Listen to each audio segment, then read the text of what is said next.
Navoiy viloyati Karmana tumani Samarqand muntazam YPX maskani karantin postida shu yilning 3-may sanasi soat 13:40larda Samarqand Buxoro yo'nalishida harakatlanib kelayotgan Mercedes-Benz rusumli 30A 893TA davlat belgili avtomashina to'xtatib tegishli tartibda tekshirildi. Ushbu avtomashinada yo'lovchi sifatida kelayotgan shubhali ko'ringan fuqaroning shaxsiga aniqlik kiritish maqsadida ko'zdan kechirilganda shimining o'ng cho'ntagida marixuana giyohvandlik moddasini olib o'tayotganligi aniqlandi.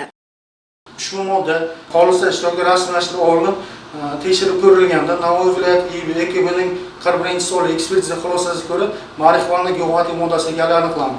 Holat yuzasidan fuqaro Karim Kamolovga nisbatan Karmana tumani Ichki ishlar bo'limi huzuridagi tergov bo'limi tomonidan Jinoyat kodeksining 226-moddasi 1-qismi bilan jinoyat ishi qo'zg'atilib, hozirgi kunda dastlabki tergov harakatlari olib borishga kirishildi. Nima maqsadda oldingiz? Chakaman.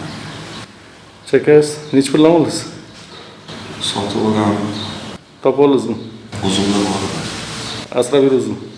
Ekkandim. O'zingizni nima deb oqlaysiz? Oqlab bo'lmaydi-ku bu yerda.